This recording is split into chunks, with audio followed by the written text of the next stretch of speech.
नमस्कार, टीवी9 राजस्थान पर आज की इनसाइड स्टोरी के साथ मैं हूं भविष्य त्यागी।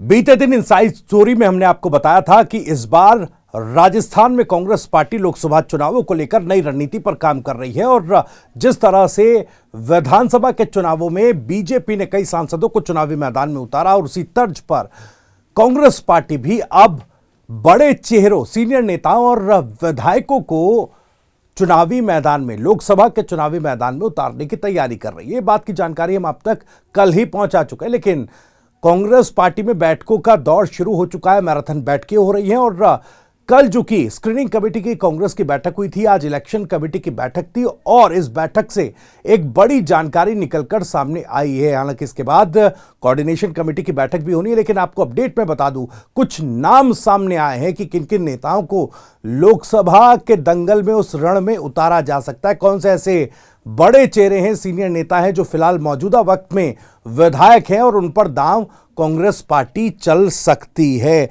ये नाम मैं आपको बताऊंगा और प्रदेश में किस तरीके से रामलला की प्राण प्रतिष्ठा कार्यक्रम, या यूं कहें कि राम मंदिर को लेकर अब तेरे राम मेरे राम वाली राजनीति शुरू हो गई है। किस नेता के कौन से बयान हैं वो भी आपको इनसाइड स्टोरी में बताऊंगा, लेकिन पहले कांग्रेस पार्टी की जो लगातार मैराथन बैठकें लोकसभा चुनावों को लेकर चल रही है, उसमें जो नाम सामने आ रहे हैं उन नामों का मैं आपके सामने जिक्र करता हूं। लेकिन आपको बता दूं कि कांग्रेस इस बार ये चाहती है कि लगभग 3 से 4 महीने पहले ही उम्मीदवार जो हैं वो फाइनल कर लिए जाएं। आपको याद होगा, विधानसभा चुनावों में भी कांग्रेस पार्टी ने और खुद तत्कालीन मुख्यमंत्री अशोक गहलोत ने कहा था कि विधानसभा के चुनावों में भी जल्दी प्रत्याशी जो है वो तय कर लिए जाएंगे ताकि चुनावों के लिए, कैंपेनिंग के लिए प्रत्याशी को वक्त मिले और वो कैंपेनिंग मजबूत तरीके से कर पाए। लेकिन आखिरी वक्त तक भी कांग्रेस पार्टी कैंडिडेट्स डिसाइड नहीं कर पाई थी, जिसका नुकसान जो है विधानसभा चुनावों में कांग्रेस पार्टी को सीधे तौर पर उठाना पड़ा था। अब जो नाम सामने आ रहे हैं, चूंकि अभी पहले राउंड का बैठकों का दौर चल रहा है और पहले राउंड का ड्राफ्ट पैनल तैयार किया गया है। कहा तो यह जा रहा है कि लगभग आधी से ज्यादा सीटों पर प्रत्याशी जो हैं वो बदल दिए जाएंगे। 2019 में जिन जिन प्रत्याशियों को चुनावी मैदान में उतारा था, आधी से ज्यादा सीटों पर वो चेहरे बदल दिए जाएंगे। और चूंकि पिछले 2 लोकसभा चुनावों में इन 25 सीटों पर, राजस्थान की 25 सीटों पर कांग्रेस पार्टी खाता भी नहीं खोल पाई है, तो नई रणनीति के साथ इस बार चुनावी मैदान में उतरेगी कांग्रेस। चुनौती बीजेपी के मिशन 25 का क्रैक ढूंढने की भी होगी।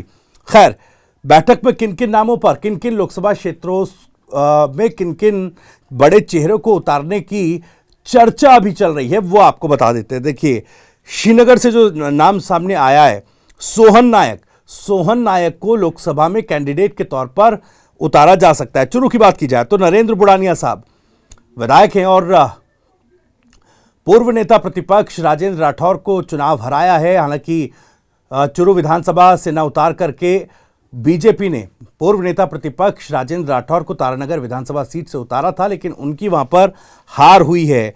अजय नेता कहा जाता था राजेंद्र राठौर को, लेकिन नरेंद्र बुढ़ानिया ने उन्हें वहां पर सीधी टक्कर दी और चुनाव जीता। तो अब बड़ा चेहरा है कांग्रेस के, उनको चुरू से उतारने की बात पर मंथन पार्टी कर रही है। अलवर की बात की जाए तो ललित यादव, दौसा में मुरारीलाल मीणा साहब गहलोत सरकार में कैबिनेट मंत्री रह चुके हैं।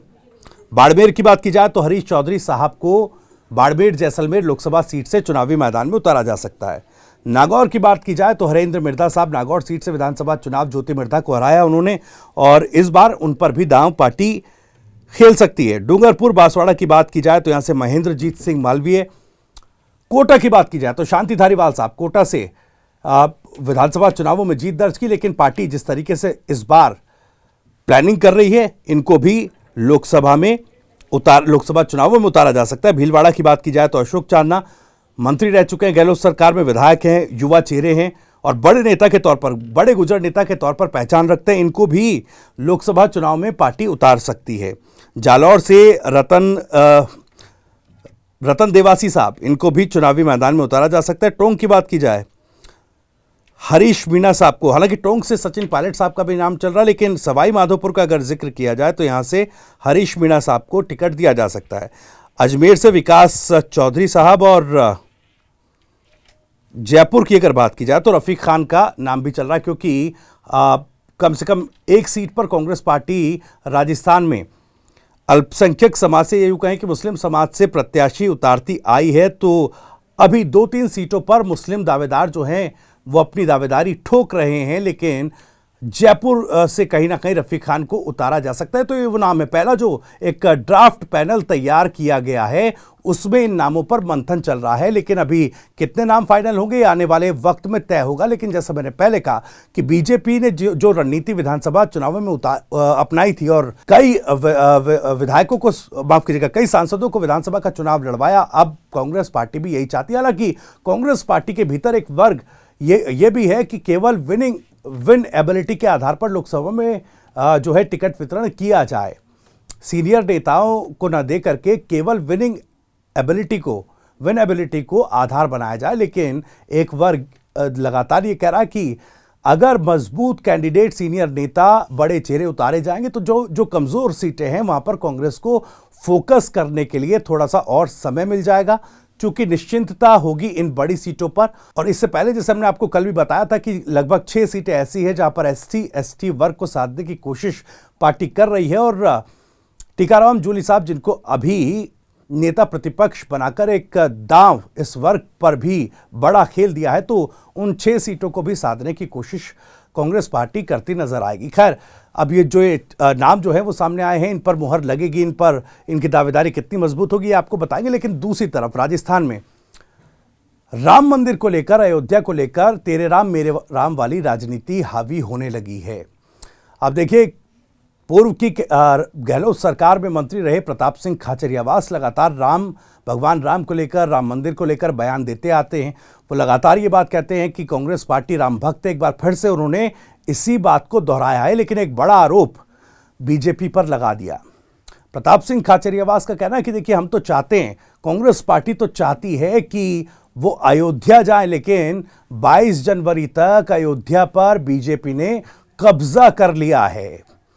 निमंत्रण दिया जा रहा है, अक्षत निमंत्रण पार्टी दे रही है, बीजेपी के नेता दे रहे हैं, लेकिन उसका क्या फायदा जब मुख्यमंत्री तक कोई ऐलान उत्तर प्रदेश में करना पड़ रहा है कि अभी अयोध्या मत आइएगा, आम लोग वहां पर जा नहीं सकते हैं, जिसको बीजेपी चाहेगी बस वही राम मंदिर जा सकता है। ये बात कहते हुए उन्होंने बीजेपी पर अयोध्या पर कब्जे का आरोप लगा दिया। उधर हवा महल से विधायक बालमुकुंद आचार्य साहब वो कह रहे हैं कि देखिए, जो ये राम मंदिर का विरोध कर रहे हैं, ये रावण काल के राम के विरोधी हैं और अयोध्या वही नहीं जाएगा जिस पर राम की कृपा नहीं होगी। तो राम मंदिर को लेकर, भगवान राम को लेकर राजस्थान में भी तेरे राम मेरे राम वाली पॉलिटिक्स जो है वो शुरू हो गई है। अब देखना ये होगा, क्योंकि जाहिर तौर पर बीजेपी के लिए एक बिग प्लस के तौर पर ये फैक्टर चुनावों में काम करता है। तो क्या कांग्रेस पार्टी जिस तरीके से राजस्थान में खुद को राम भक्त बताने की कवायद